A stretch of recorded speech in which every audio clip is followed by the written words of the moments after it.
किसान भाइयों नमस्कार, मैं शैलेंद्र सिंह, प्रसार वैज्ञानिक कृषि विज्ञान केंद्र सेकेंड कटिया सीतापुर। आज आपके साथ पुनः एक ऐसे विषय पर उपलब्ध हूँ जो हमारे किसानों को बहुत ज़रूरी है जानने के लिए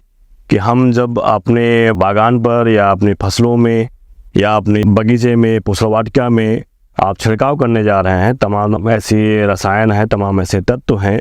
जिनकी कमी पौधों को टाइम टाइम पर होती रहती है और उसकी पूर्ति के लिए हम उनका छिड़काव पर्यायी छिड़काव करते हैं। अब पर्यायी छिड़काव जो है इसका ये बहुत ज़रूरी है जानना कि इसमें हम समय का चयन कैसे करें।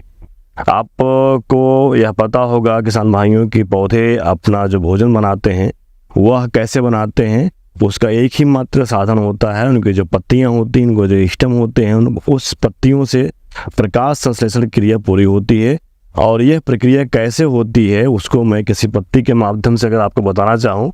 तो पीछे हमारा ये पौधा है, इस पौधे की जो है एक पत्ती हम लेते हैं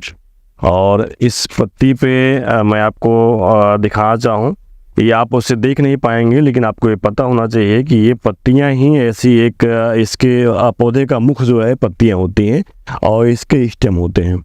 तो इन पत्तियों पर जो है तमाम छिद्र होते हैं जो बहुत ही महीन होते हैं, उसको हम खुली आंख से नहीं देख सकते हैं। और इसको जब हम लैब में ले जाते हैं तो लैब में जो हमारे यंत्र हैं उसमें हम देखेंगे जो है तो ये छिद्र हमको दिखते हैं और इन छिद्रों को बोलते हैं रंध्र, इसको स्टोमेटा कहते हैं। ये स्टोमेटा रंध्र जो है ये अपने समय समय पर खुलते हैं और बंद होते हैं। इनके खुलने की और बंद होने की जो प्रक्रिया है अगर हम उसको जान लें तो सारा कुछ इसी पे निर्भर करता है कि हम छिड़काव का चयन या समय कब करें। अब मैं बता दूं कि इस पे इन पत्तियों पे जो छिद्र हैं वो इसके ऊपरी भाग पर भी होते हैं, नीचे भी होते हैं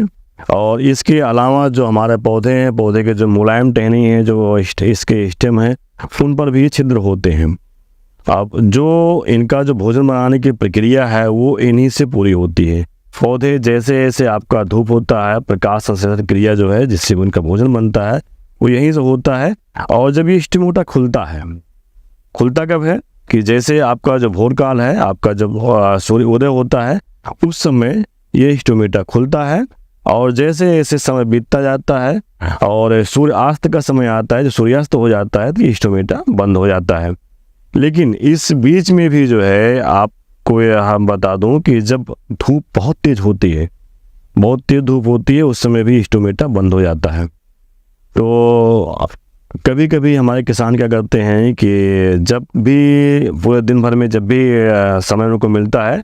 तो अपना जो है यंत्र लेकर के खेत में जाते हैं छिड़काव करने के लिए। अगर उसमें बहुत ज़्यादा धूप है, बहुत तेज़ धूप है तो स्टोमेटा पौधे जो है उसका ये पत्तियों पर निर्भर है, ये बंद होता है। तो अगर स्टोमेटा बंद है तो आप छिड़काव करेंगे तो उसका लाभ आपके पौधे को नहीं होने वाला है, क्योंकि इन्हीं रंध्रों के माध्यम से जो आपका तत्व है जो आप देना चाहते हैं वो पौधे के अंदर, वो पत्ती के अंदर जाने वाला है। और जब इनके अंदर गया तो जो सिस्टम उसके अंदर वो चल रहा है पौधे के अंदर, वो तत्व पौधे के पूरे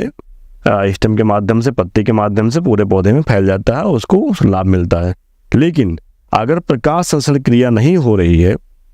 स्टोमेटा आपका बंद है, चूँकि आप देख नहीं पाते हैं, आपको अनुमान लगाना है कि ये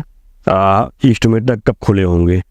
तो ये है जब बहुत ज़्यादा धूप नहीं होती है, भोर काल होता है, उस समय सबसे अधिक खुले हुए होते हैं। और जब सूर्य उदय होता है तो पौधे को सबसे ज़्यादा भोजन बनाने की जो प्रक्रिया होती है सबसे तेज उस समय होती है और ये उस समय सारे के सारे स्टोमेटा खुले होते हैं। तो आपका चुनाव होना चाहिए सुबह जब हल्के हल्के धूप हो, उस समय आप खेत में जाइए, छिड़काव करिए तो सबसे अधिक लाभ होगा। लेकिन मैंने बताया कि अगर आप दोपहर में जाएंगे, दोपहर में धूप बहुत तेज़ है, उस समय जो है स्टोमेटा बंद होगा आपका,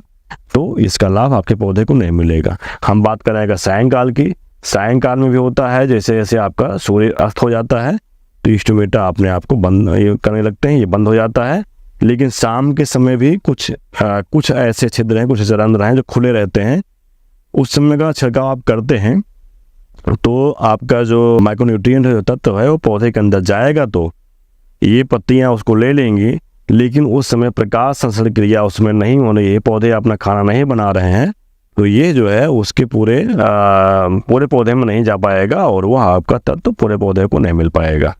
तो उस समय भी आपको शाम को नहीं करना है, बहुत तेज धूप में नहीं करना है, ये करना है आपको सुबह सुबह जब हल्की धूप हो, और उस समय अगर आप छिड़काव कर रहे हैं तो ये सबसे अच्छा माना जाएगा। छिड़काव में जैसे जो है आपका हम तमाम ऐसे माइक्रोन्यूट्रिएंट होते हैं उसका छिड़काव करते हैं, लेकिन जैसे हमारा जो बेल्ट है, जहाँ पे मैं बताऊँ, जहाँ से मैं बोल रहा हूँ सीतापुर जनपद से, ये सीतापुर जनपद जो है मैंगो बेल्ट कहा जाता है, क्योंकि इससे सटा हुआ जो लखनऊ जनपद है, लखनऊ का मलिहाबाद और माल एरिया जो है, और आपका पूरा सीतापुर, आपका हरदोई, इधर का उन्नाव, ये सब एरिया ऐसे हैं जहाँ पे आम के बागान बहुत ज़्यादा हैं। तो आम के बागान में हम लोग प्रायः देखते हैं जो है कि बड़ी बड़ी मशीनें से किसान छिड़काव कभी रात में भी कर रहा है, कभी दोपहर में कर रहा है, कभी लेट इवनिंग में कर रहा है। तो हमें लगता है कि उस समय ये जानकारी उसको होना चाहिए कि छिड़काव को कब करना है, समय का चुनाव अगर सही होगा और आपको यह पता होगा कि पौधे अपना खाना कब बनाते हैं, स्टोमेटा कब खुलता है, कब बंद होता है, तो उसके हिसाब से आप छिड़काव करेंगे तो आपको कहीं न कहीं ज़्यादा लाभ मिलेगा। धन्यवाद।